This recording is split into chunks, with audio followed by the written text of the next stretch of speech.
twala speed naye nzija tutandikira tugenda gwambala.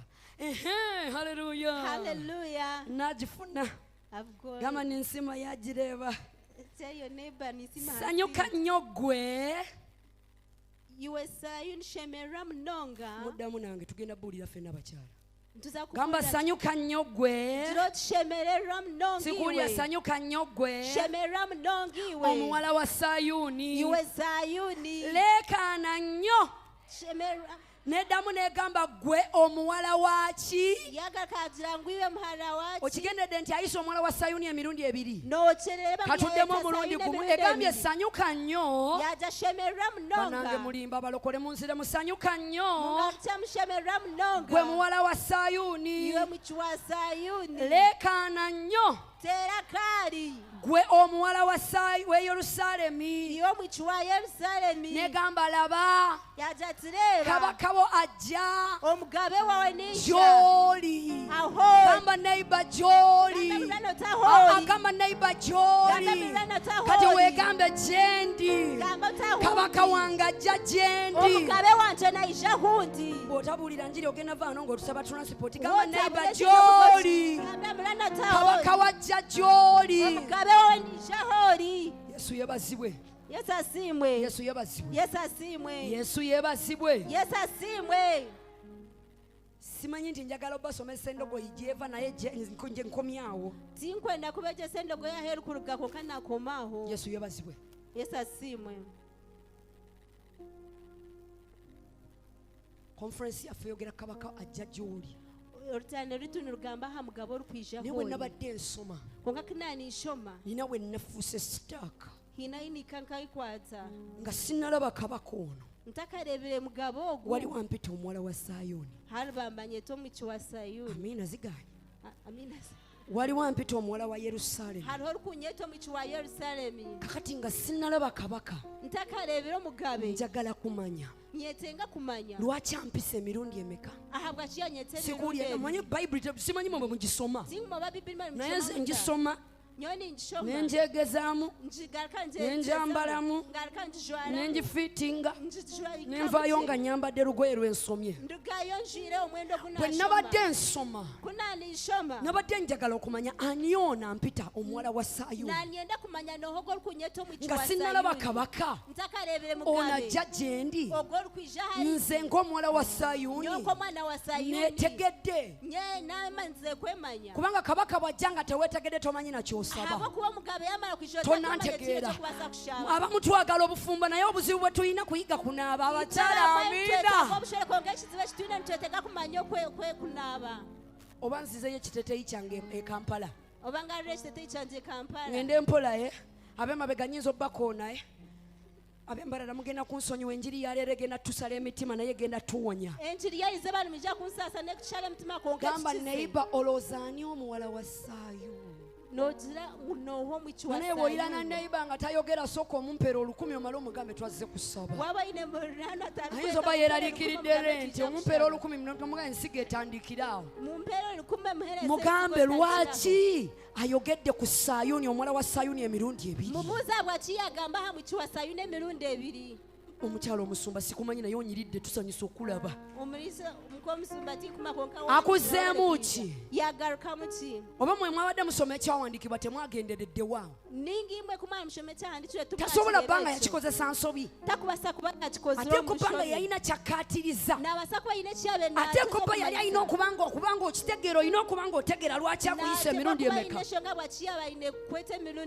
Kakati ani muwala wa Sayuuni? Hatiwe muhala wa Sayuuni. Bible yemuyita remnant ali faithful. Bible netugambira ogw'otali mwesigwa. Remnant abasigaddewo mu biseera ebivannyuma nga beesigwa. Mbadde mbannyonnyola nti okubanga bamuyita muwala wa Sayuuni. I've been explaining to you because he's called the Spirit of Zion. The daughter of Zion. Omanyi mu Luganda? Yes. Ngenda okubalangula. Nyina kuvuga kyengezaako tegeeza. Omanyi nve eno mu ghetto Mukama kyankolamu omulimu. Amina. Kyeva nyambala bino ebiteeteeyi Yesu ayanguye kankyusize ddala. Hallelujah. Hallelujah. kati ebivaano n'ebivaano bigatte ogabe mwoyo w'Omukama tukwebaza. Kati what comes out of her Bwe mouth nasomye and mu her dress Lubebulaniya. code, put them together. Bwe nasomye mu Lubebulaniya. When I read in Hebrews, Because the Old Testament is written in Hebrews. because endagaano ensya Agamba mu endagaano Luganda. enkulu Kivunula mu Luganda, mu ehandiikibwa Luganda, mu Luganda. Endagaano enkadde yawandiikibwa mu Lubebulaniya. endagaano enkadde yawandiikibwa mu Hebraiyo. Victor jangu ozivunule. I have a translator who is amazing. Is it okay? Ntambula n'amagye nze. Bukubira omukyalo omulungi oyo engalo. Amen. Endagaano enkadde yawandiikibwa mu Lubebulaniya. The Old Testament was written in Hebrew. Endagaano empya yawandiikibwa mu The New Testament Luyonaani. was written in Greek. Kati bw'oba osoma Bayibuli, Now, if you read the Bible, ofunayo obudde n'onoonya kino ekigambo mu Luyonaani. always get some time and look for Kitegeeza this ki bw'oba word osoma in the endagaano Greek mpya. if you're reading the New Testament. Kati nze nasomye enkadde. Now I read the Old Ne Testament nnoonyereza muwala wa Sayuuni and kitegeeza searched ki. for what the daughter of Zion means. Ne kiŋŋamba ye remnant asigaddewo omwesigwa. And I was told, yenfikiridde oba ensigalira. Amen. Ekyokubiri, The second thing, be basigalidde mu biseera ebivannyuma. those are the remnants in the latter days. Be mutamanyiko naye ng'eggulu libayina. The ones you don't know about, but heaven knows. Of. Abeesigwa gye mutabeera. Faithful where you're not. Abasaba nga bikalubi ne basigala nga Those batunuulidde that Mukama. pray and they keep consistent Abagaanye with God. okwegaba They have refused to give olw'okuba in obufumbo because buluddeyo. marriage has delayed. Abasaba That pray, wadde enzigi zigaanye even though the okweggula. doors are not yet open. Abasinza The ones that nga worship, baziisa abaana. when they are buried their Abanoonya kids, Mukama the ones that seek for ng'emikono God, girooza bagudde when eddalu. their friends think they are crazy, Abalindirira the Mukama ones that wait on nga the tebali Lord, ku supiidi yansi. not fast with the speed of Abagaanye the world, oyita obukunya the ones that are don't going wadde omulembe naked, gusaba obukunya. though the world Waliyo desires of omulembe that. ogw'abakyala There is a basigaliddeyo nga generation of balinze the Mukama. remnants. Be bano bayise abawala ba These are the Sayuuni. daughters of Zion. Be bano bayita These are the ones bayogera nabo. the ones he's talking Kati to. simanyi gw'oba I w'oli. don't know where you are, Naye benjogera nabo kati but the beebo. ones I'm talking about Bw'oba are those. toliimu, If you're not among them, ojja kwetaaga you okwatula. need to confess Christ Olokoke. so you get saved. Oyambale engule y'omuwala Put w'ani. on the daughters of Zion's clothes. Characteristics z'abantu bano ze ziriwa. What are their characteristics? Number one, beesigwa. Number one, they are Gye faithful. bayita fidelity. They are faithful. Besigwa. Ontegeera. Yes. Tasaba leero enkya n'akuba ensaasi. They don't pray today and go to the shrine the next day. Tageya leero enkya n'akaaba. They don't backbite today and cry tomorrow. Tonnantegeera. Talya mabanja ne yeekweka mu They Yesu. don't get loans and hide in Jesus. Tonnantegeera. You've not understood. Tali mu kwebaka n'abasajja They are not bafumbo. sleeping around with married men. Oh, abaana b'embalala tebannantegeera. Mbarara people, you've not got Ono me. omwami ne waamusiriwalirako. Even when the husband goes crazy, Amulopera they Yesu. report to Jesus. Oh, tonnantegeera. You've not understood me. Ono ng'olwazi terunaba kunyeenyezebwa. Before the rock is shaken, Yesu nga tannava ku ntebe before ye. Jesus leaving his Tosobola throne, mugamba you kisingako cannot Yesu tell them ky'ayogera. anything more than Ayinza what obba Jesus aluddeyo says. Yesu. Maybe Jesus has Ayinza obba delayed. tannatuuka. Maybe he hasn't Naye reached. yakkiriza But they nti believe yatandika that the omulimu one that munze. started a good work Nange mwesigwa is faithful to okutuukiriza. bring it to Nti accomplishment. yatandika omulimu He that munze. began a great work in Mwesigwa me okutuukiriza. is faithful to complete Nti bw'aba it. yayogera, If he said it, agenda he will kikola. surely do it. Nina mulindirira I have to bulindirira. only wait upon him. Beesigwa. They are faithful. Characteristic eyokubiri. The second characteristic, They are righteous. batuukirivu. Si mu njogera, Not in talk, mu bikolwa. but in actions. Ensonga yaabwe lwaki The beesigwa. reason as to why they're faithful Kubanga abaagala is mutuukirivu. because the one that loves them is righteous. Tebalina They kyakola. have nothing to do. They Tebalina choice got ndala. no choice. Ne we bakaaba maziga. Even if they Ne cry, we buba bwa kiro nga even if bikalubye. it's in the night when everything Asigala is hard, agamba ngenda he kulindirira mu remains saying, I will stand in bwesigwa. Ngenda faithfulness. tambulira mu I will keep walking in butuukirivu. righteousness. Tumanyidde Yesu gwe twagala mu bulungi. We are so used to the Jesus we love. Webitabuka ng'ogamba nze naliko When omulokole. things are hard, you're like, I was once Nze nali saved. nsaba edda I used to tewandabako. pray, you didn't see me. Ebintu bye balokole tebikola. You know those things don't work. Ffe abamu tetulina choice. Some of us have no choice. Banange saagala kuwagira njagala nkugamba I amazima. want to tell you the truth. Oba ndi ku lusozi, Whether I'm on a mountain oba ndi mu biseera birungi. whether I'm in good times at the slope. Simanyi kirala kyakkola I don't know what else to do okuggyako okufaanana gwe apart ndasembeza. from looking like the one I Ne bwe nkaaba accepted. maziga Even if I'm crying, n'oli ne bwanziba even if I'm stolen, bwe nkaaba sikaba nga when I nkyuse cry, I don't cry change. binnumira mu bwesigwa ne I mu feel bad in butuukirivu. righteousness and holiness. Omusajja ne bwandeka ku olutaali y'obufumbo Even nga if they leave me at ndeseewo the altar of the marriage, nsigadde nkimanyi eyatandika omulimu. I know, I remain ne bwe knowing. bitujja bitya abaana that ne the batabukanga author, ne bwe mbasabira Even when tebakyuka my children don't change, nsigadde ngamba eyatandika I keep omulimu saying the one that began a great kubanga work mutuukirivu because he's righteous. kyekyo kyali That is what he is. tebakimuwaayiriza It's not, kyekyo it kyali is who he ndi is. muwala wa Sayuuni. I'm a daughter of Zion. Amen. ekyokusatu Number 3, characteristic bafata they push on. nabagambye nva mu ghetto. I told you I come from the ghetto. bafata They work on. akola bizinesi They do a business. agitandikira ku looni They start on a loan with a loan. oluusi nga ne looni teriiwo Sometimes without a loan. ng'alina kukkiriza They just have to have faith kubanga yawulira mukama nga because mugamba they had kikole God telling them to do it, n'atandika and they start. ng'ekarensi The gy'ayina only currency they have is kukkiriza. faith. bakasitoma gye banaava mukama Where the y'amanyi customers will come from, it's up kapito to God. gy'ava mukama Where capital will come y'amanyi from, it's up to manyi God. kimu nti kyantadde I only know maaso that whatever He has put kasita before me, nsimbye if bw'ati I keep focused, oba kibuyaga whether it's a oba storm, bulwadde whether it's sickness, oba mwami yanobye whether the husband left, eyatandika the omulimu one that nange began a simanyi great lwaki work, I don't know what I'm kyenesibyeko saying. oba enkuba Whether etonye it's raining, oba akasana whether kase it's shining, oba amafuta geyongedde whether sente the fuel oba is gavumenti expensive, esibye whether the bizinesi government has blocked the businesses, bafata they push on.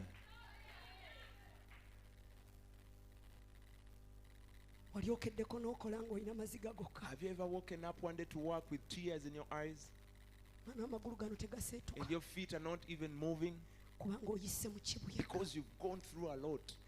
tuli baana ba buwala We are ladies, we are young wali girls. obaddeko abantu Have you ever been around people that keep wali cheating okozeko you from time? bizinesi ng'okola buli ky'olina okukola Have naye you nga done a tevaayo business and you try to do all you know and wali it doesn't osabiddeko work? omwana nga tewali Have you kikyuka prayed for a child and seen nothing changing? olwolebyeko bbaawo gwe wakubwa embaga naye ng'akyuka Have you ng'omulaba seen nga your si gwe wafumbirwa husband n'omulaba ng'akyuka n'osigala ng'ofumba and you keep n'osigala nga wandibadde opakira mama You wayina keep sente married. n'odda eka married, you don't go back wakola home. endagaano ne mukama You wedded and you made a covenant with God.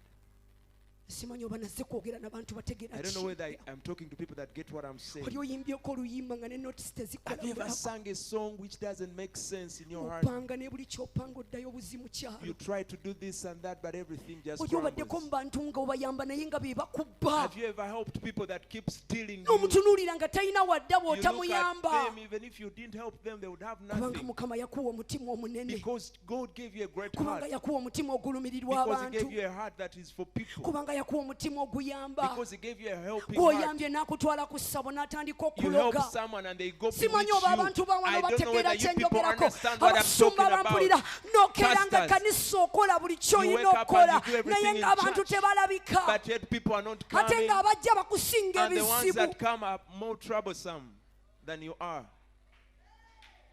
oli obaddeko mu famire nga teri Have you ever akwagala been in a family where you're hated to naye the nga dot, gw'olina omukisa gwa and yet you famire have the blessing of that family? olw'okuba tekinnafuuka nga mukama bwe Because yayogera it naye nga hasn't come out like the tebakitegeera Lord said it, they don't oli obaddeko understand it. n'omusajja yakuba embaga Have ng'akuwaana you ever had a man who gave, n'atuuka ng'akuyita kasasiro who naye wedded nga bwero you teri amanyi and they kigenda start calling maaso you trash and waliwo no one omukyala knows? ategeera Is there a woman kyenjogera that understands what I'm saying?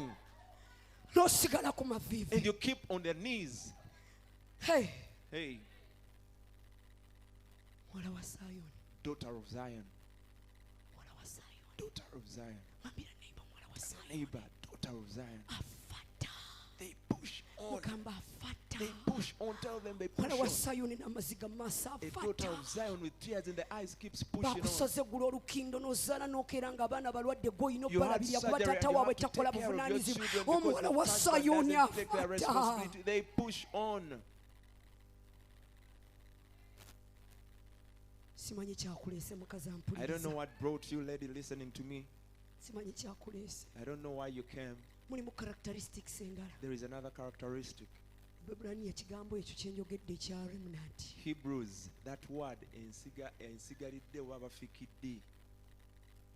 Kitegeeza cherished child. Cherished child. Kitegeeza omwana gwe basuusuuta.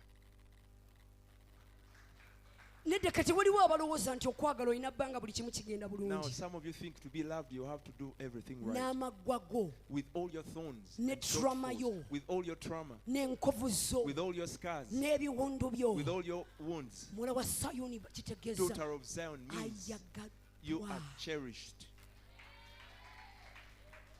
Ne kakati ate bwe ntandika obyogera oba oyagala okumanya ye bino Now byayogera you're abijjawa. wondering where do they get what Okuyitibwa muwala wa they're saying? Sayuuni For you to be called the daughter of Zion, mu bungi bwakyo oba mu bujjuvu bwakyo amid all its fullness, mu maaso ga Mukama before the Lord, saddaaka yankomeredde. a sacrifice. Si kintu ky'owulira nti leero mpuliranga.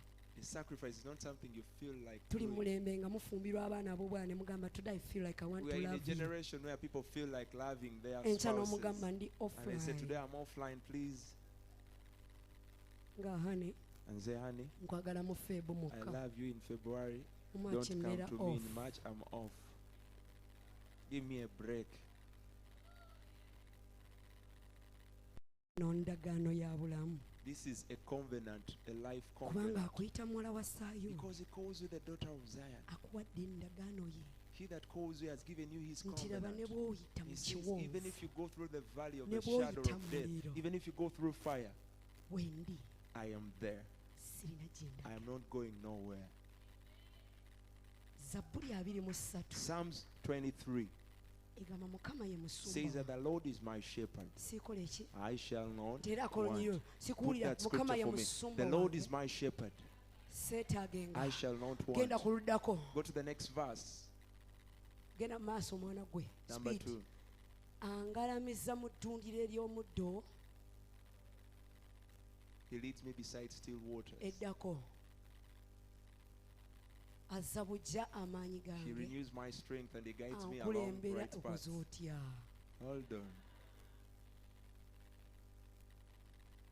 Azza bujja amaanyi He gange. renews my strength Ankulembera and guides me along mu paths makubo amatuufu. of righteousness. Bring Aleeta me honor ekitiibwa to his name. eri erinnya He lye. brings honor to his name.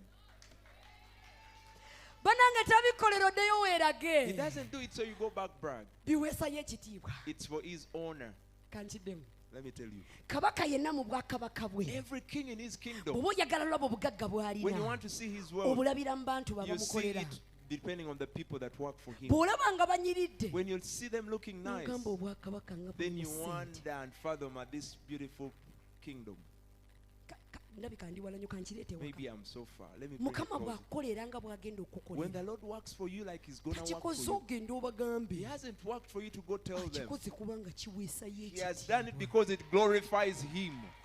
Kankiddemu. Let me repeat. Olaba olwo olusozi lwe weŋŋanza ebbanga. You see that mountain you've gone, Tagenda kikola olw'okuba okaaba he's nnyo. not going to remove it because you cry a Tebikwata lot. nako. No, it's not up to you.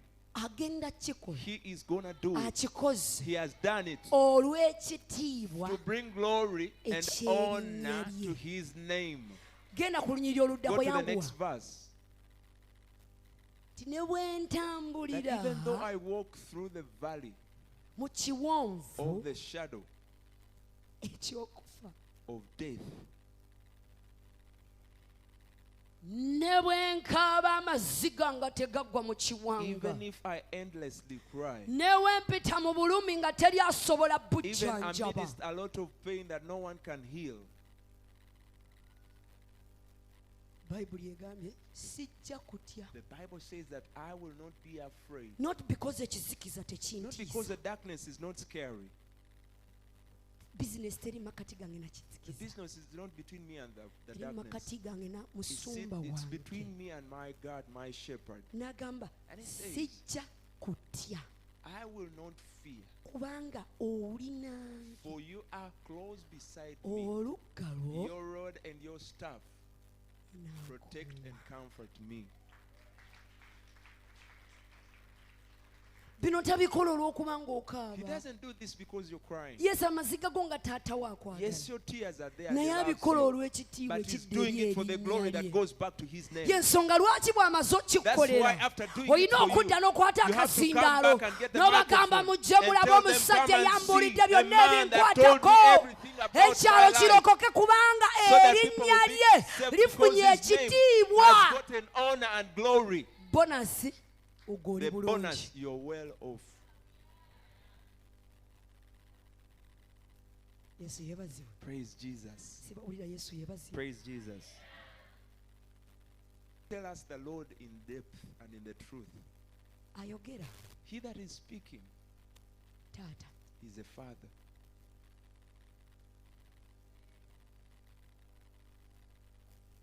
Maama omwana gw'ozadde tomuyita muganda wo. You don't call your daughter Omuyita otya? your sister. She's Omuyita your otya? daughter. Kakati alanga kabaka Now the one announcing nga the nze king ampita muwala now we. calls me a daughter.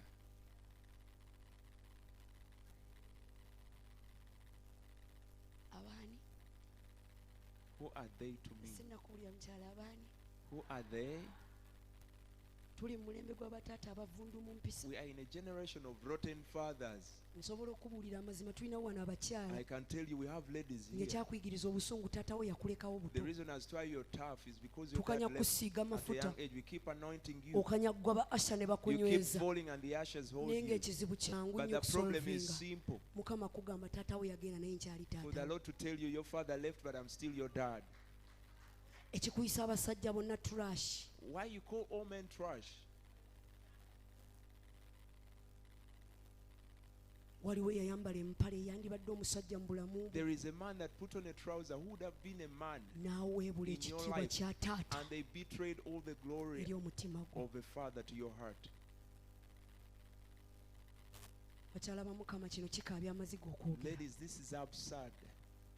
Naye at least 70% of our problems as women Naye ensanvu ku kikumi ebizibu byaffe abakyala is a father wound. biwundu nga bataata bye babitukosezza ku mitima.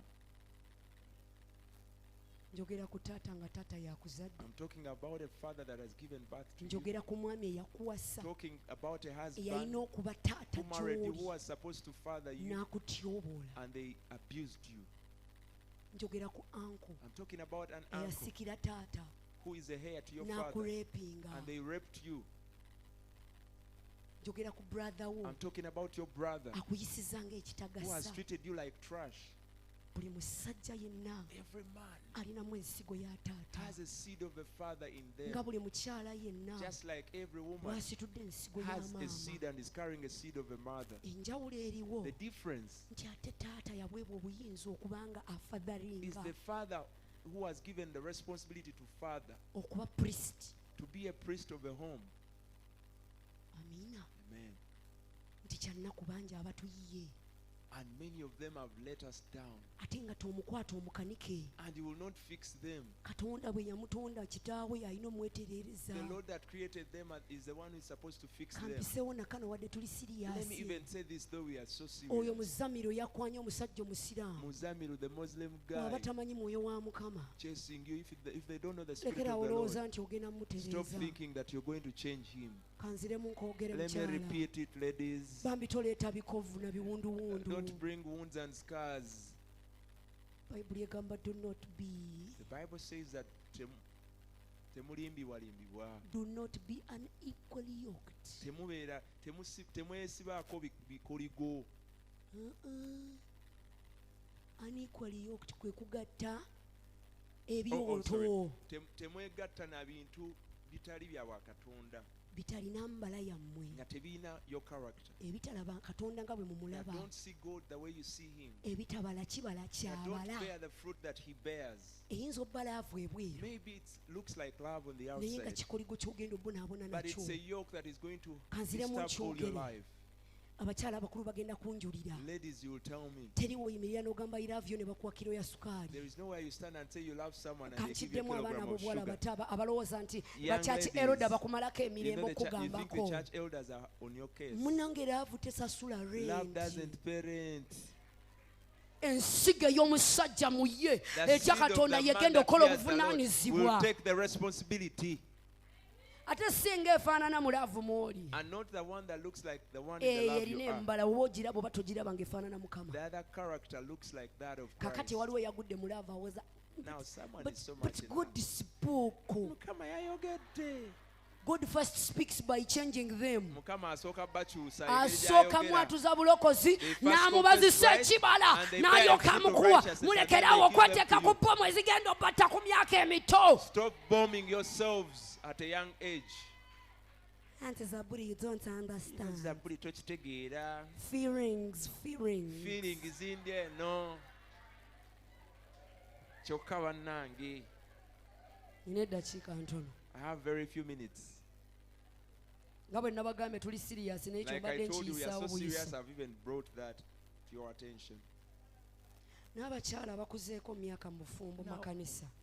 Older ladies in church, in marriage, Mutandika okwogera amazima n'amakanisa start gaffe. telling the truth in Mutubuulire the ebigenda churches. mu maaso, Tell us what's mutuyambe. going on in the marriages. Help us, the young people. Kati ate waliwo n'obuzibu ngenda kwogera abakyala bakulu bankyawemu. Now, the older ladies are going to hate me a little Mulekeraawo bit. tukako obufumbo. Stop forcing us to get married. Mulindeeko. Hold on. Mutuleke Mukama asooke atukolemu Let omulimu. God first do a work in us. Temutussa ku puresha ya myaka Sarayi Don't yazaalira ku pressurize kyenda. us. Sarah gave birth at 90. Kankiddemu abakyala bampuliriza. Ladies that are listening to me, Si ffe twekwana mutugumiikirize. Naye ate njogere kati ng'omukyala omukulu mu now let me myaka. also look like an older lady. Baana baffe tetukyogera nti Young tetubaagala. girls, we don't say it because we don't love you. Tubaagaliza muleme kukola nsobi abamu We ze don't want you tukoze. to go into the same mistakes we've had. So bwe twogera mukitwalire mu So when mukwano. we talk, take it in love. Temudduka ne mufuna akuliraanye. Don't run away and just Bwe grab any tubagamba nga neighbor. bakulu bammwe. When we tell you as your elders, Mukiteeke mu maaso ga Mukama. put it before the Lord. Mukama bw'ayogera. If the Lord speaks, Mukomewo mutugambe come back and yayogedde. tell us. Be transparent. Ennaku zino njagala kubuulira njiri ng'erimu laavu. I want to preach in a loving way. Era mmwe abasimanyi ofumbirwa ate abazadde abatuzaala mwe musinze okukola ensobi. Now you, our parents, banange. Buli we nzija Christmas sikyalya nkoko Every time I come ndirya to for Christmas, I eat. mba nkusuubira we nkulengera tosobola na buuza omwaka guno You obadde don't otya even omwana ask me wange. how I've been the entire year. Omusajja Where is the omuleetadde. husband? Mukoleeyo ekkolero Make a factory. nga bw'owulira nga ntuusa ofumbirwa ng'omunnogera. So when you feel like I'm Banaye ready, you grab tetwekwana. one. We don't Mujja vibe tukozesa ourselves. ensobi. You'll make us make Naye ate mistakes. nammwe baanamu abalwawo ennyo nga But babakwana you young owoza girls, nninda they Yesu. keep telling you and they're waiting on Jesus. You keep waiting. Waiting all the time. Nze naze kwogera ku muwala wa Sayuuni eyo Mukama ansonyiwe I gye came to mpabidde. talk about the daughter of Zion. Kakati tulinawo nammwe banninda Mukama akole. And we also have those that are waiting Mwana on gwe the omulimu Lord to work. gw'okoze mu kulinda kuyiga kola njala. You've waited and you've Naye just learned tukuwa how to make amazzi your nails. ogasiriiza. Even if we give you water, you make it go bad. Omwami anaabana essente. I want a man with money. Bayibuli eyogera ku biro The by'ekizikiza. Bible talks about the days, Nga the si nti dark Mukama days. takwagala Not olw'okuba because the Lord doesn't love you. but because it's part of life. Nera kuba kiri kitundu ku bulamu. Enjala tezigenda sasula yaka. Nails will not pay your car. You're always making your Smartphone nails. empya gy'okaabirira omusajja gy'oyagala Smartphone omuno all the bakola time. okuba tagikuwa tegenda kuzaala It will not give abaana. birth to children. Tegenda bakuza. It will not raise and nurture those children. Abaana b'omulembe gwange tetumanyi You gumiikiriza. don't know how to be patient. Tetulina young girls. mbala ya We have bugumiikiriza. no character of Tetulina patience. mbala ya We are bugumiikiriza. not patient. Bikalubamu katono n'opakira banaye nze ne Things become hard nkuzaala. and then you just Bw'aba pack up. takubye luyi If they haven't slapped you, nga takuwa domestic if violence they are not waagwanyi violent, mujja fumba. you will cook by force. Abaatuzaala nga baabeerayo. Our parents stay in Abamu. marriages. Some of you, Banange oba mu bufumbo obw'empeta kino nze sikirumamu. if you're married, Ng'omusajja akukuba if the husband is beating you, toddayo waka leero. don't go back home today.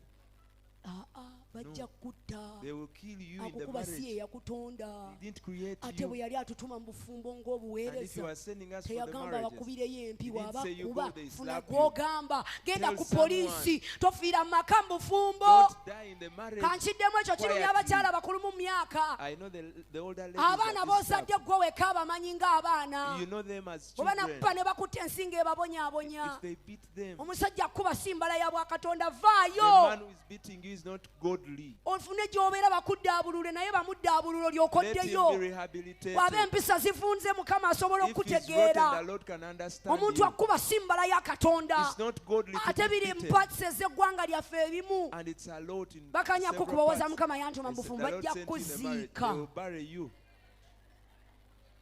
hale gwe weewuunya yennyini akubye yasinga oli omuceere ku mukolo And the one who has beaten you will eat more rice. mweyagala olw'obuweereza mukama Love bw'abataddeko yourselves because of the obufumbo ministry God has kitundutundu ku given you. buweereza naye alina n'ebirala Marriage byakutumidde is part of ministry. yensonga lwaki tetufumbirwa lwe tuzaaliddwa That's why we don't get alina married for people who byatukolamu are cool. tuzzaayo tukolamu ebirala He has olw'abalala to do great work in us for tofuuka other ensonga people. lwaki nafunye ekyawandiikibwa I got ekyakubye a scripture that hit me. bayibuli The egamba Bible says omusajja laazaalo eyali omwavu Lazarus, who was poor, eyagendanga ku kikomera ky'omugagga that used to go to the okusabiriza rich man's house. bayibuli beg. egamba we yafa The Bible says that when he died, n'omugagga n'afa and the rich man died as well. kankuwa okubikkulirwa Let me give you a revelation. buli mugagga Every rich man aliko laazaalo mukama has a gw'amutumidde Lazarus they have been sent for. omugagga bw'ataalabirire If the laazaalo rich man doesn't take care of that laazaalo Lazarus, n'afa and Lazarus sente dies, tezikugasa money is Ng'oku- useless okuyitibwako if tokukoze you've not worked on your calling. That's temunantegeera deep. laazaalo we yafa When Lazarus, the poor man, died, ne tayimulayini y'omugagga n'afa and the rich man also died, omugagga teyategeera the rich man didn't understand okuyitibwa kwe his calling, kwali kuweereza that his laazaalo calling was to serve nti laazaalo Lazarus. yali mwavu Now Lazarus naye was poor, ng'omukisa gw'omugagga nga mulamu gusigadde ku bulamu bwa but laazaalo his blessing was with Lazarus. tofanga balaazaalo bo Don't tobatuuseeko die before reaching out to your Lazaruses.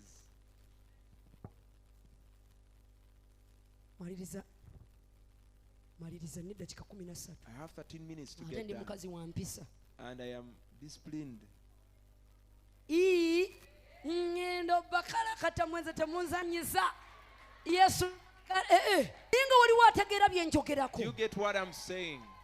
obufumbo bwo Your marriage, bwe buba si ye laazaalowo if it's not your ne Lazarus bukuziika and it buries you, olina gwe okutogedde you've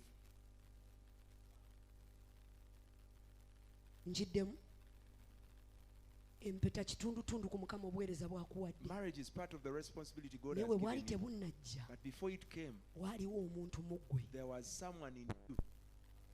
oba ontegeera I don't know whether you get me. kati we bakuba ne bakuttira mu Now bufumbo when they kill you in that marriage, okuyitibwa okulese kuli you've killed the calling premature prematurely. ekyo kikusalirwa omusango mu maaso ga That causes you mukama to be judged before the Lord. eklesiastis egamba kiri mu mmala Ecclesiastes, y'ebintu it says that it is in the way of doing things. no kiri mu mmala it's in the finishing It's in the omaze finishing. otya How do you finish is more important than how you start.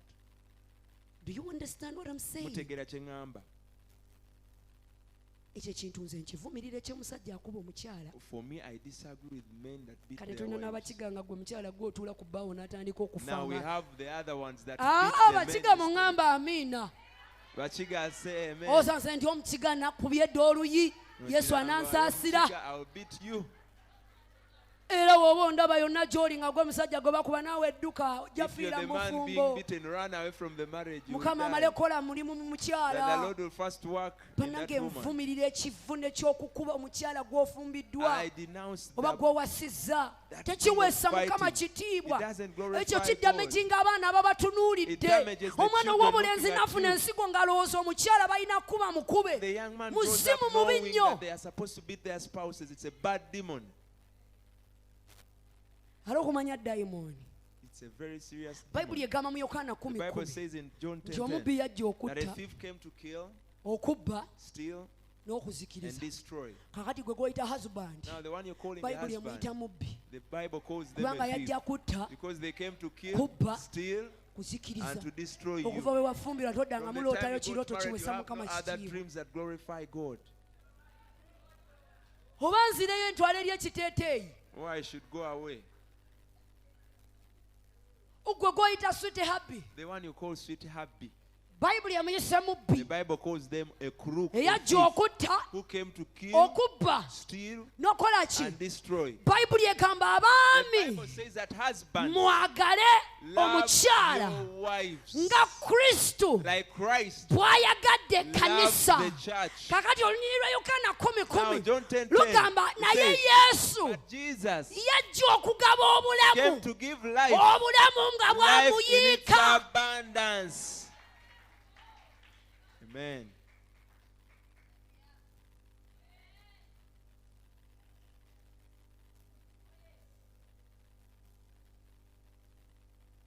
Ekintu ekyo nkiruddeko naye oba oli mukyala ng'omaze emyaka nga bakkuba. If you're a woman who has been beaten for years, Tulina obuzibu we abakyala. have a problem, ladies. Eyo emboozi yatugume tufumbe. You know, we are always saying, let's push Mufumbe on, mugumire mu let's magezi. keep there. Be wise. Si mu busirusiru. Don't be foolish.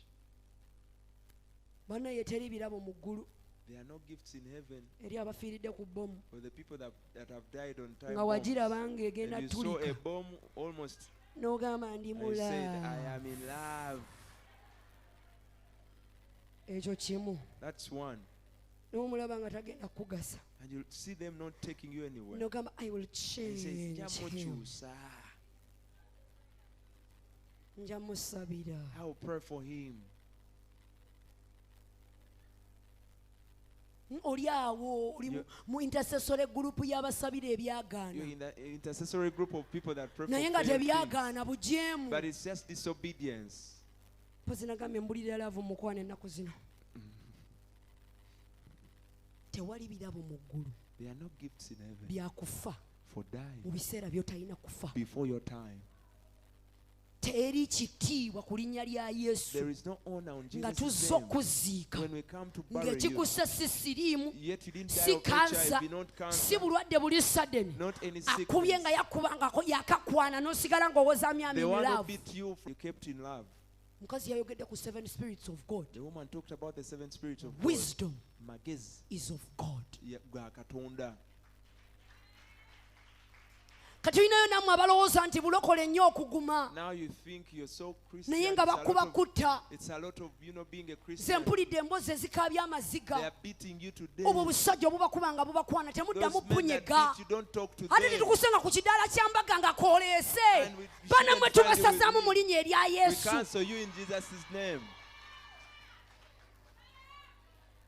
N'otandika owolereza ebiwundu byakuleetako. And you always defend the scars they have put on you. You know. Ate balina obuzibu abasajja ababikola. And those guys, Akuba n'agamba ekikulu gw'ondeetera okukola they ki? beat you and they tell you know you're the one who Nkuyingira makes me to beat munda. you. Do I Ne enter nkugamba you? kati And nkulwa. I tell you to beat me. Obuzibu buli kuggwa, omutima gwo You have gulina a problem. obuzibu. Your heart has a problem. Ate You need naawe a fix. n'okkiriza munnange And you nze also say, you know I'm namunyigiriza. the one who disturbed you. Ng'akuzaala teyakubanga buli bwe wamunyiiza. As your father didn't beat you like that.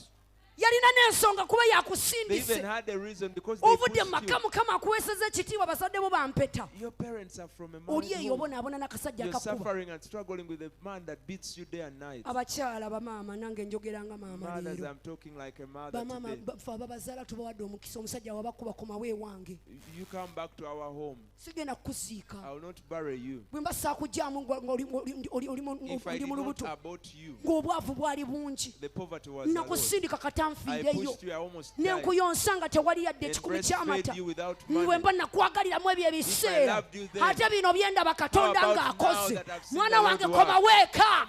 Oh, my daughter. Ate ekkanisa etandika okitegeera nti And let abaana the be church bakomawo understand nga that balina the children ebiwundu come ate back with temubazza things. mabbali. Don't put them aside. Mubaagale. Just love on them. Amen.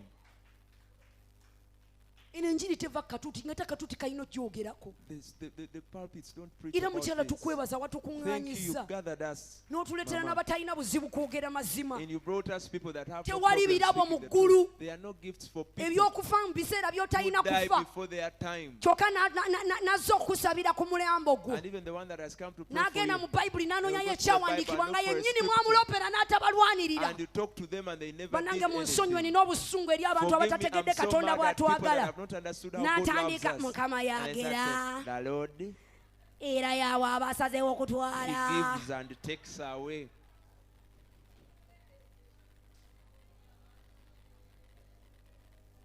amakanisa ganditandiseeyo ekitongole ku buli kanisa ekiyamba ba domestic violence victims. Churches should start organizations to help victims of domestic namwe violence. abasanga basingo mother mu makanisa n'omulaba ng'ali yekka nga yali afumbiddwako mulekerawo tugeya. And stop backbiting tandika single ssaba bwe waliwo mothers. ebyakyankana bw'oba Just bituufu oli pray. muganda wange If you're gwa my ku brother, maviivi ku lwange. Fall on your knees for my tulina sake. ekkanisa erina empisa We envundu. have a church that is omukyala rotten. bw'ava ewe maka ge ng'ate tumusekerera. We laugh at a woman twabagamba and say, we told you. tajja She kuvumbayo. wouldn't cook. olw'okuba weseza emyaka 5 nga teri akwana naye bannange omukwano gwa kristo gukomewo mu kanisa. Let the love of Christ come back to church.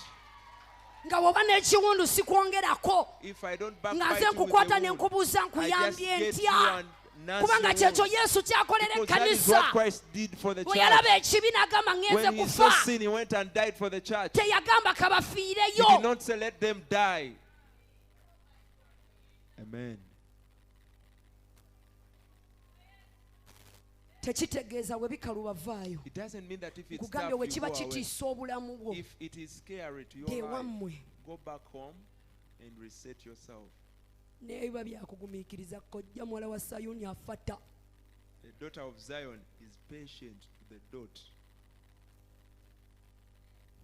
simanyi lwaki naye nnuŋŋamiziddwa I don't know why okyogerako. I'm led to talk about that. era bw'oba okiyitamu If you're going through oba that, wali okiyiseemu. or you've been through that mukyala musumba experience, kuno kusaba kwange ng'omugenyi Pastor, it's my mutandikewo request. uniti y'abakyala abadde Start a unit abirizibwa. that handles issues abakyala bayita mu bintu mu of that bufumbo sort. Ladies go through a lot. ate n'abasumba abampuliriza And the pastors listening be to me, twebikkulidde ne tubagamba the ekigenda mu ones maaso we've opened up to, ne and you mutafaayo don't do anything. olw'okubanga nkuba y'abaleetereza ebbaati ly'ekkanisa Because the guy beating me brings the iron sheets for the church. y'asinga okuwaayo mu They are the kanisa bannange biggest givers ekkanisa in ya church. mukama. Church of God. n'ogaana okunziruukirira olw'okuba bba wange And you don't run to my rescue because my husband y'ateeseza okuzimba is kw'ekkanisa. the leader of the builders committee. n'ondaba nga nzigwerera And you nfa see me shrinking. nga ne bwakuloopera nga nze nasooka okulaga ekiwunu ng'okiraba n'okiraba alina I obwoyo even showed you the bw'obusungu wounds. n'otanziruukirira. And you don't run to my rescue. mukama saasira omulembe Lord, have gwaffe. mercy on our generation. nina emboozi gye nasoma eyankaabya amaziga. There is a certain story I read. mukyala w'omusumba omukyala bano bannakula bulungi ewaka n'enkuuma ebiro byange ne mba mutuukirivu. These ladies were in a home and they are righteous. ne bamukwana ne bamukuba embaga. And the woman was wedded. agenda mu maka ge n'azaala abaana be She basatu went to bawala. a family, a home, and gave birth to 3 daughters. omwami yamugaana okukola The husband, n'aba nga adipendinga ku ye buli and kimu. they depended on the husband for everything. omukyala ky'ataamanya What the lady did not know, omusajja yali akwata abaana. the man used to rape the children. omwana w'omuto we yamugamba When one of the daughters told olw'okuba her, omusajja yali musumba because the man was a pastor ate nga y'alabirira amaka and he was the one taking care of the home, ng'omukyala tamanyi engeri gy'agenda the bbeerawo n'abaana woman did not basatu. know how to live with 3 molested children. n'amukuba omwana n'amugaa toddamu waayiriza taata. She beat the child up mwana n'atandika ovunda ebitundu eby'ekyalo. and the child started bantu rotting. ba mukama mujja kumpuliriza kuba bino ebintu You will bigenda mu listen maaso to me. leero. This is going on in our churches today. n'adda kwadda ku bamyaka 6 n'ebiri The pastor went ahead to the next girl.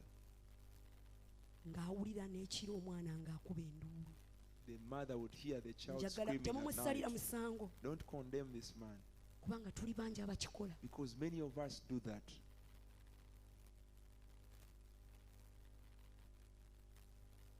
n'adda ku w'emyaka 2 The guy went all the way to the 2-year-old daughter. ng'omusumba ekkanisa ekyatambula. The church was still going on. mukyala musumba anyuma n'atuula. Pastor's wife would sit comfortably. abaana The children batandise okwekyawa ku myaka emito. started hating themselves at a very young age. kyatuuka ne kimutuuka It was too much. ng'eddwaliro tekyasobola ddirimba kuba abaana bonna bavunza ebitundu She would no ebyekyawa. longer lie to the hospital people because all the kids were rotten. ndowooza ne mwoyo w'amagezi And n'amuddengo now the spirit of wisdom came to our rescue. n'avaayo abuuze munkole ntya And she came out and asked, nga what should I tonnasala do? musango Before judging, yava ewaabwe She left their home n'atuukira mu bufumbo and went into a ne marriage, bamugaana okukola and they refused her from tamanyi working. kubonaabona She didn't know how to hustle. asigaddewo kubanga abaana She beetaaga was emmere just because in the home because of the children and they naye ate needed emmere food. bwe bagirya But when they eat the food, n'entaana yaabwe esimwa their grave is also being dug.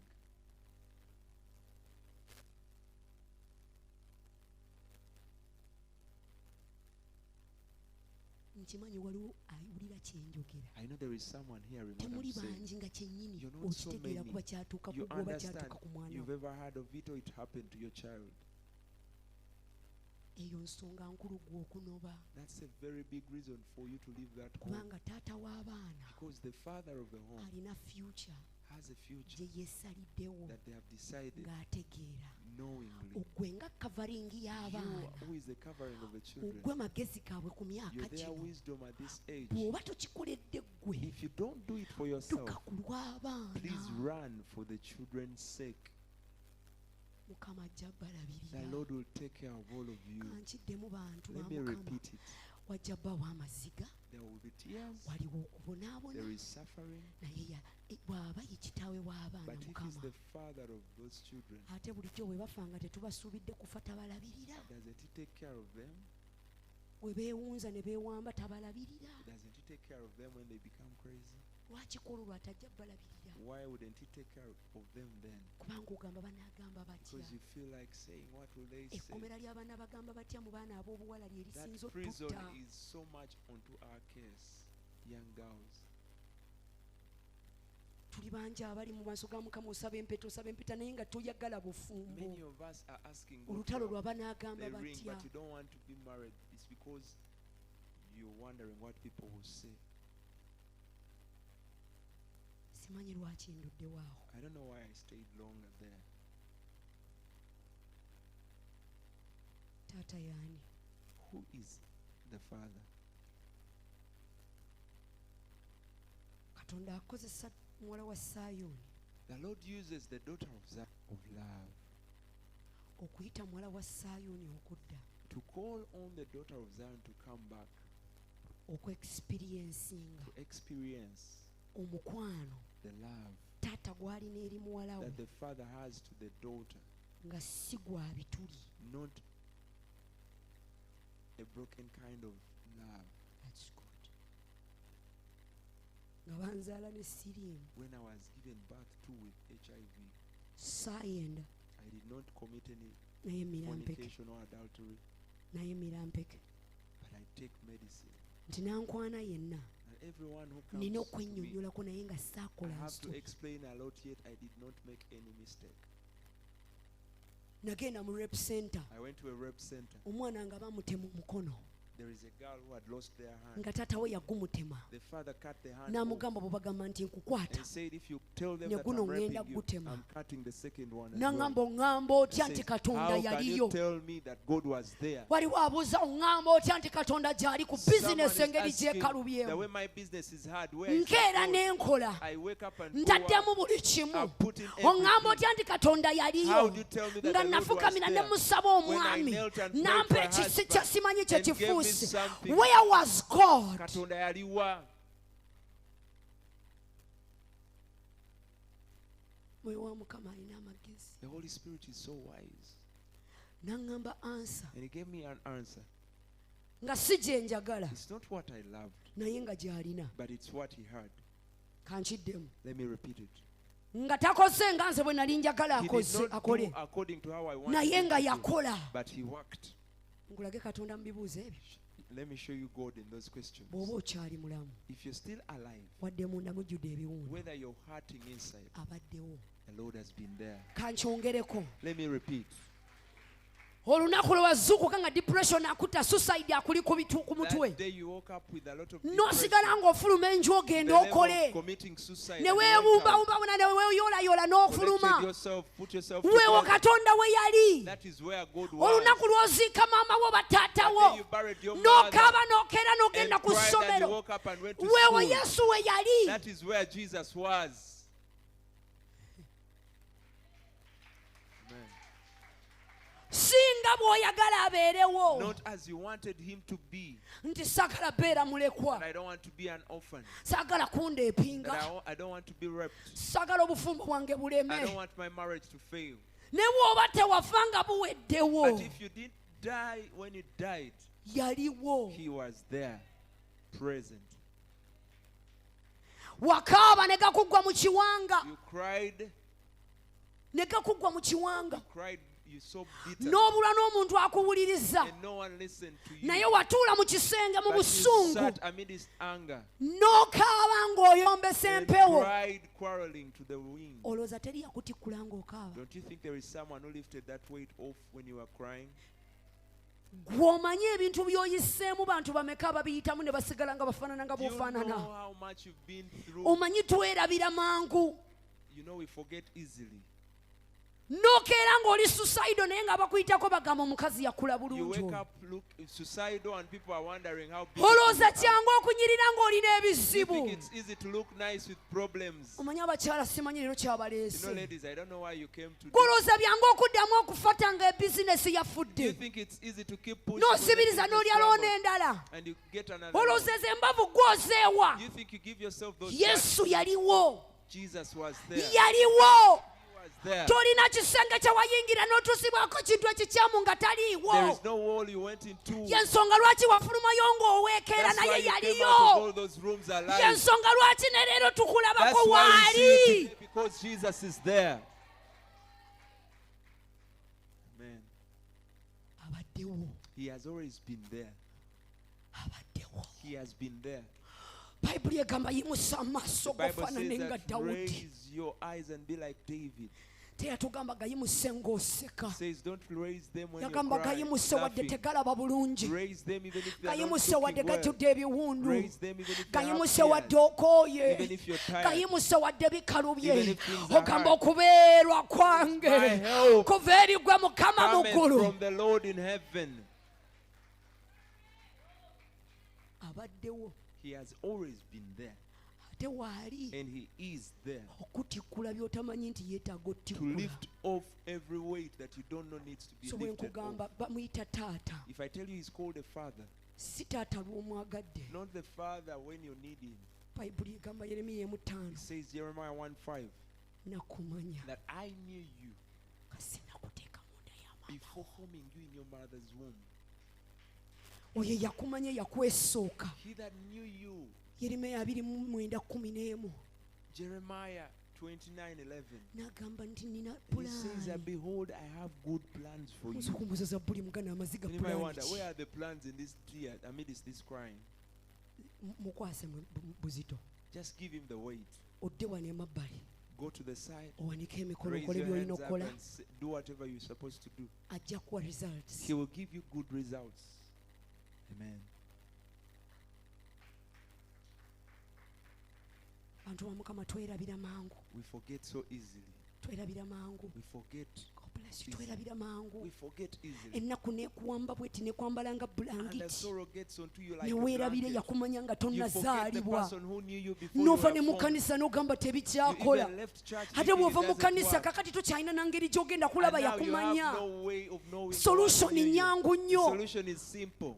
sibikula bulangiti Just ey'obulumi open that blanket of obikule pain. n'enswene ey'amaziga Remove that one of obikule crying. bino ebizibu ebizibu Remove the bikutuukako byonna problems that happened to you daily. ovuba olaba nti osima okuddayo kwoli yakumanya Try nga to dig tonnaba deep into the kuzaalibwa one that knew you before oyo you were yakumanya formed. nga ensi The one tennakutuusako that knew you bikwagulo before the world oyo scratched yakumanya you. nga tonnafuna musajja The one akumenya who knew you mutima before that oyo guy who yakumanya broke nga your heart. bizinesi The tennaggwa one who knew you oyo before the yakumanya nga business tannakuwa broke. bufumbo The one who knew you oyo before gwoba that marriage. otunuliza omugambe kiki Look at him kyoteesa and tell him, what kubanga are nze your amagezi plans? ganneesibye Because my brain is stuck. totuukayo mugamba lwaki nze Don't ask him why you. mubuuza oliwa Ask eyamanya him, where are you, the one that knew nkuwa me? essaala empya I'm mubuuza giving you a new oliwa prayer. Ask him, oliwa where are you? yogera Ask him. kubanga abamanyi bonna bantuusizzaako Because all munaku the people that know me have hurt me. gwe gwe nali simanyi ng'omumanyi gwe gwe nnoonya You that I didn't know that knew me, I'm the njagala one. kumaliriza You're the omukazi one I'm ampadde obudde looking naye for. tesaagala kuwemula nnyo I don't want to take a lot of time. okuyita muwala wa Sayuuni For you to be called the daughter of Zion, ng'erinnya like the name, kitegeeza katonda wa ndagaano ate mwesigwa it gy'oli. means that the Lord is a God of covenants Endagaano ya and is taata ne faithful muwala to we. you. The covenant of a father Yesu and a yeebazibwe. daughter. Kitegeeza omutima gwe It means his heart, mukuumi eri obulamu bwo. his protection unto your heart. Kankiddemu Let me repeat it. akukuuma He that keeps you teyeetaaga gwe mujjukiza ssaawa za doesn't kukuuma. want you to remind Bayibuli him when egamba to keep you. teyeebaka He says he doesn't sleep. era tabongoota. No slumber. Kyenvudde nkugambye That's yaliwo why I've said he was abaddewo there. He has always era been agenda there. sigalawo And he's still kubanga here. teyeebakangako Because it has ateebaka never tewali slept. kiyitawo n'atamanya. Nothing crosses him by surprise. Kino olina okimanya. You have to know this. Olina okimanya. You have to know. Olina okimanya. You ought to know. Olina okwezingululako feelings za mpulira You need biganye. to take off those feelings of Wezinguleko failure. feelings obulwadde bumazeeko emirembe. those feelings of the Wezinguleko sickness. feelings za bufumbo buganye. Remove those feelings of the Wezinguleko marriage. feelings za business Remove the eganye. feelings of the Wejjeko business feelings that's refused. z'obufumbo buluddewo. Remove the feelings of the marriage that has delayed.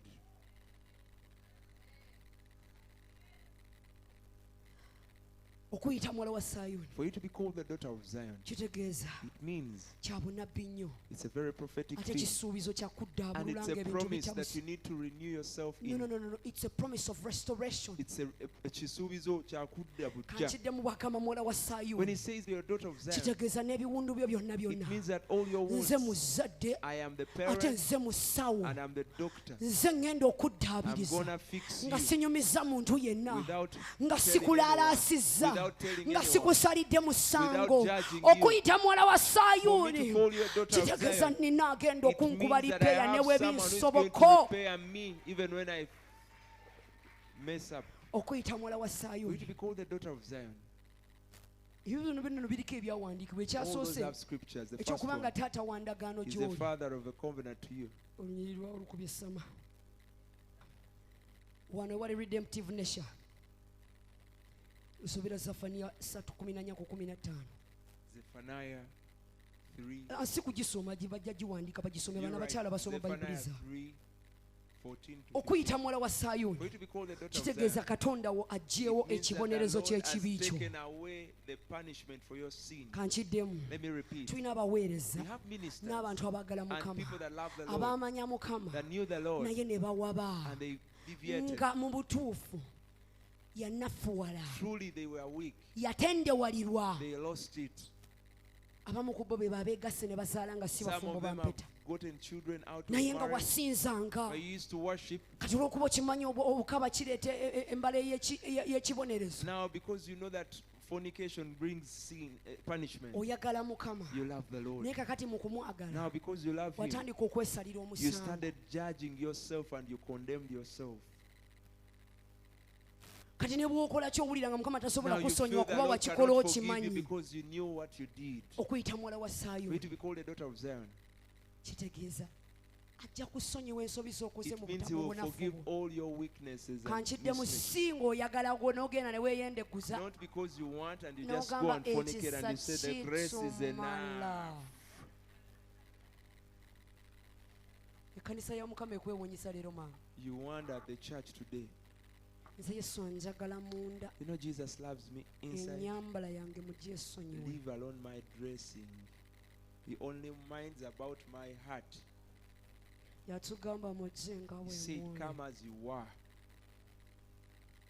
Anjagala munda. He loves me on the inside. Ennyambala yange mujje esonyiwe. Leave my dressing alone. Envuma yange mujje The way I esonyiwe. abuse people Nze is up to saalokoka me. bba mu I did ssiru. not get saved to be Kati foolish. nzize kujjukiza Now I've come to remind nti you, oli billboard ya Yesu you're a ebweru. billboard to Jesus on the outside. Kankiddemu bye weebajjagala Whatever you're speaking bino and by'ofuluma saying, n'oyambala nga whatever bw'oyagala you get out dressed bitubuulira like, Yesu tells bw'afaanana us mu how your Jesus newo. looks like on the inside.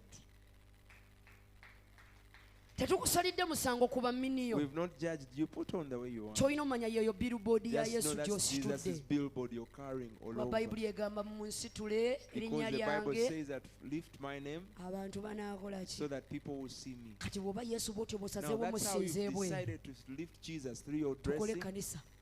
It's okay. Ate we yatugamba mujje nga bwe muli And when he said, come as you were, teyagamba tusigale he nga did bwe not tell us to tuzze. remain the way we came. kankaddemu. Let me repeat. Bayibuli egamba atujja mu The kitiibwa Bible says it gets us from glory ng'atuzza mu to kiki. glory.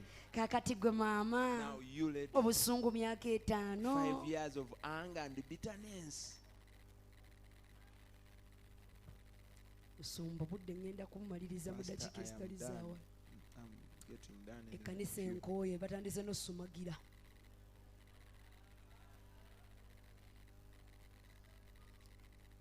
Ekyo nti aggyewo ekibonerezo ky'obulamu bwo kyonna ewasonyiibwa. Baruuma 8:1. Romans 8:1. Colossians chapter 1 verse chapter 2 verse 13 to 14. Bakolosayo 2. Naatera omaliriza temunkoowa balokola amiina tezigenda bane muzinyongere. Abaana nga bakoddo bano munyongere amiina. Okuyita muwala wa Sayuuni kitegeeza akyusizza. It means that he has changed. Nze njogedde bubi. That he has turned back. Go on. He has turned kanjogeremu. He has turned his back. Omugongo gwe agukyusizza. N'agukuba omulabe. And he has turned his back against the enemy. Kitegeeza Which means teri mulaba akunoonya. there is no enemy looking for you Gwe tulina budde kubumalirako. that we have time for. Kankiddemu. Let me repeat. Abatuvuma nti twakula bubi. Whoever tells us we look ugly, Ebyo bizibu byammwe. it's up to you. Kubanga ffe tuli fearful and Because we are fearfully wonderfully. and wonderfully made. Kankiddemu. Let me repeat. Mathi namugudde ttaamu I ewedde. failed math last time, Naye nze gw'olaba nteekamu amaanyi. but I struggle and Ate I Bayibuli work empita hard mutwe siri mukira. because the Bible calls me ahead and not to tail. Yonna ntegeera. Mwe batulina obudde obuvuma mukyala mujja. You think you have time. Temunnamanya nti muli bala bwa Sayuuni. If you have time for your co-wives, you don't know Kubanga that your Bayibuli daughters egamba of Zion. mu Exodus 14:14. This Nti Exodus 9, sirika it says, I will fight for you olabe we and you nkuwangulira shall hold your peace. olutalo. It says, I will fight for you and you shall hold your Kati peace. nze omukyala nambemu obutayomba naawe anoonyako buzibu. Now, me mother number one. It's not because sirwana. See what I want to- I don't It's know how to because fight. anwanira. Because the one who Yalina fights for me amaanyi go. has your power and he will handle you. Kano k'abafumbo. Now, this is for the married. Tetulina amaanyi gayomba n'abakyala baagala ba baba We baffe. don't have time to quarrel with men, We baba women that gye love bali. our men if they are there. Tetulina maanyi gakaaba omusajja We nannyendako. don't have time for crying. The man cheated on me. Ama abafumbo muteekeewo ebiddaka. Unmarried people add the rest to that. Olunyiriri Bakolosaayo 2:15. Colossians 2:15. Teraako Colossians chapter 2 verse 15 kano nga basomere. Bakolosaayo Mpulira n'enkuba etandise 2:15. leeta. Aha. Bayibuli egamba The Bible says, sibawulira 1 2 3 go. Aha. Kakati oyombera kinensi. now why do you quarrel with the world? Omukyala waba asazeewo okufuuka principality gy'oli If Yesu the woman has yawangula. decided to be a principality, Jesus overcame that Kankidde principality. amanye baana mwe temuntegeera ne mujja kuntegeera. Sente we ziba zisazeewo kubula Yesu yakola If ki? money has decided to get lost, Nze Jesus ngenda did kukola what? nfate. What am I going to do? I'm on the work. Mbamwenyeze bakasitoma. I'll look for the Nyume customers. sigenda siwukira ku I'll bizinesi. look beautiful. Okumanya n'omwami waba asazeewo kwendanga Mukama akyampadde ekisa ekimufumbirwa. Even if the husband N'enkya desires ngenda to boobeza fornicate, emmere. to do adultery, I'll cook Aa for him kati abalokole tomorrow. bakendedde. Now the born again Ngenda are few. kunyirira. I will look beautiful. Olutalo terukyali lwange. The battle is no longer mine, it's the Lord's. Sikyasobola bba ku muzigo n'ennyumba nammwe nga I Mukama cannot antegekera quarrel amaka with gange you ga at the buzimbe. rentals. No. Kankiddemu. Let me repeat. Bw'oba okyalina amaanyi agayombera ku muzigo mukyala wa Mukama. If you can still quarrel at the Toddamu saba Mukama rentals, poloti. don't ask God for a plot. Ago amafuta tegazimba. That anointing they can't build.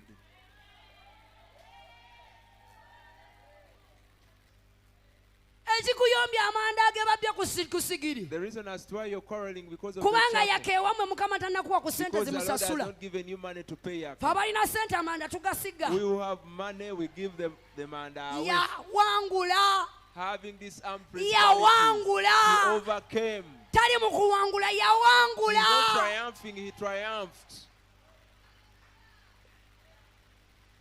Oba ntuuseeyo ntya naye tukkirira tunaatera omaliriza.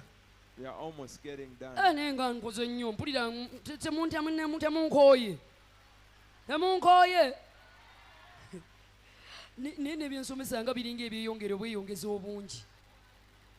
Yesu yebazibwe. Nti mu bumpimpi muwala wa Sayuuni, the daughter of Zion. olw'okubanga taatawo kabaka Because your father is a king owa Sayuuni. of Zion.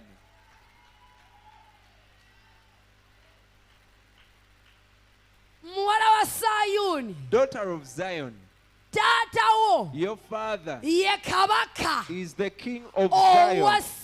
The king Sayuuni. of Zion. Kinfuula omumbejja. It makes me a Sirina gayomba princess. nansi kinfuula I won't omumbejja. quarrel. I'm a princess. Banange nina kimu kukkiriza Yesu I only kinfuula have to accept Jesus. I omumbejja. am a princess. Emirembe girina okunfaanana This is kinfuula supposed to look like me because I'm omumbejja. a princess. Nina abalina okunkolera There are people who are supposed to kinfuula. work for me. It makes me a princess.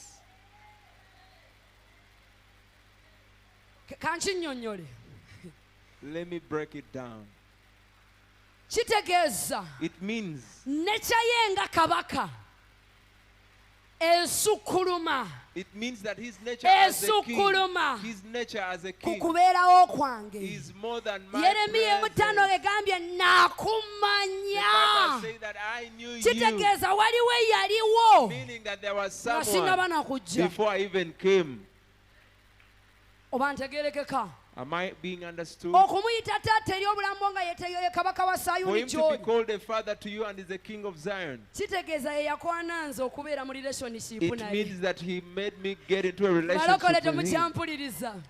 Bayibuli egamba nga tukyalina The Bible says boonoonyi. that once we were still sinners, N'agenda Christ n'atufiirira. went and died for us. Laavu eno That love ku minzaani. on a weighing scale. Yesu anjagala okusinga bwe Jesus mwagala. loves me more than I love him.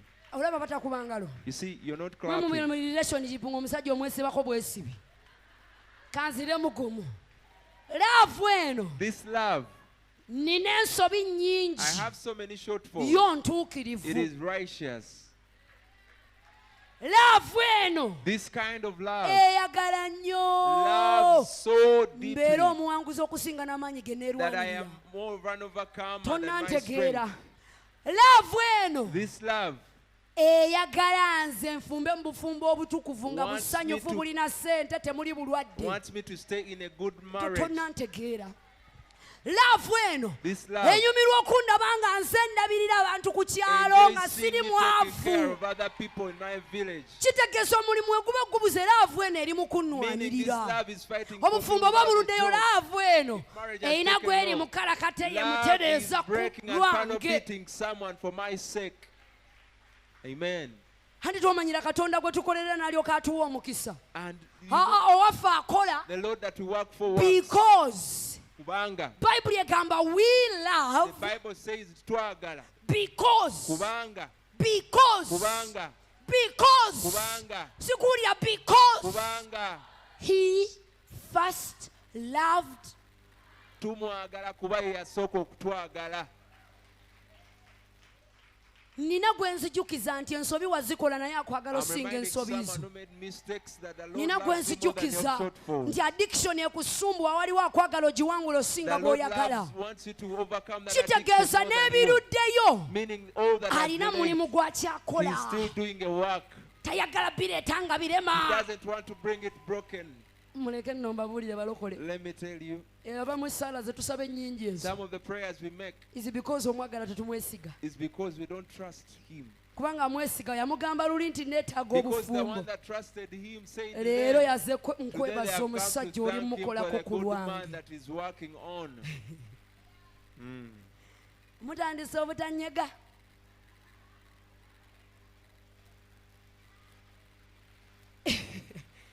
Ebyaddala kino kyengezaako okunnyonnyola What I'm trying to explain eky'okubanga taata of him kabaka being wa the father, Sayuuni ndi muwala we the king of Zion, and I'm a daughter to him. kitegeeza ne bwe nditeekamu amaanyi It means amangi that even if I put a lot of ekisa effort, kye kye kinnyamba. his grace is the one that helps me.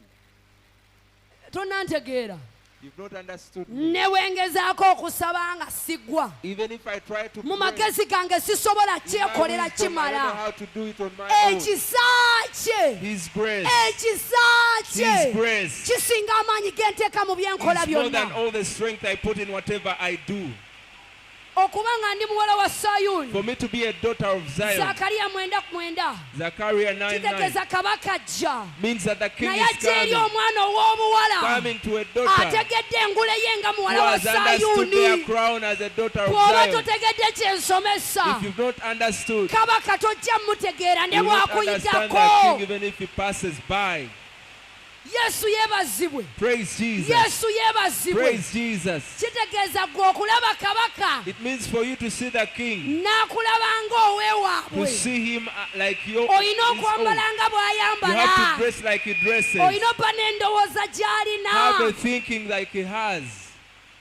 byonna mbisomesezza I've taught everything kukugamba to tell you kabaka azze okukyusa amagenda the go king has come to change your azze destiny. kyusa ga He has come to mumbejja change the destiny of a royal, si ga muntu asabiriza mu kusaba not for a beggar who begs in prayer, si ga muntu yakolima olw'okuba not for byalwayo someone who keeps cursing because things have delayed. ekikuyisa muwala wa Why you're sayuuni called the daughter of Zion mutima gufaanana kitaawo is a heart that looks like his. eddakiika zange ziweddeko My minutes are gone. naye njagala yisa kalango But I want to make an announcement.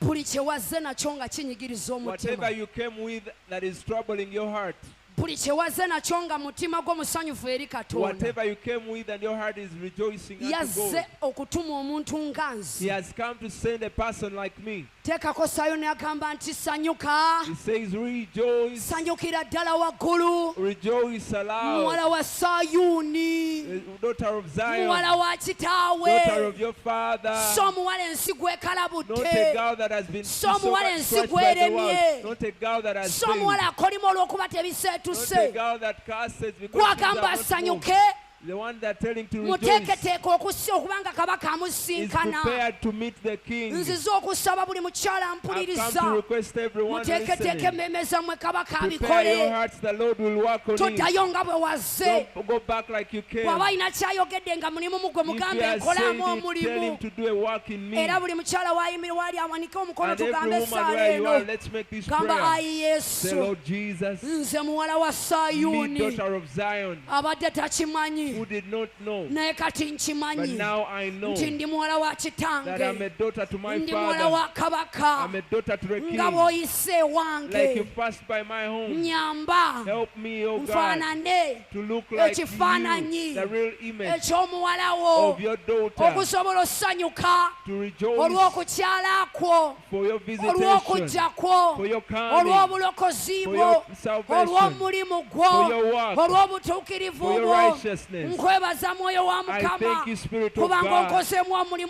because you've okujja done a great work in mugambe me. yenze muwala wa Tell him, I am sayuuni here, the daughter of Zion, akwebaza the one who says thank you, the akusiima one who kubira appreciates yesu you. engalo ez'amaanyi Appreciate mukama the abawe Lord nnyo with a hand of omukisa praise. God bless you.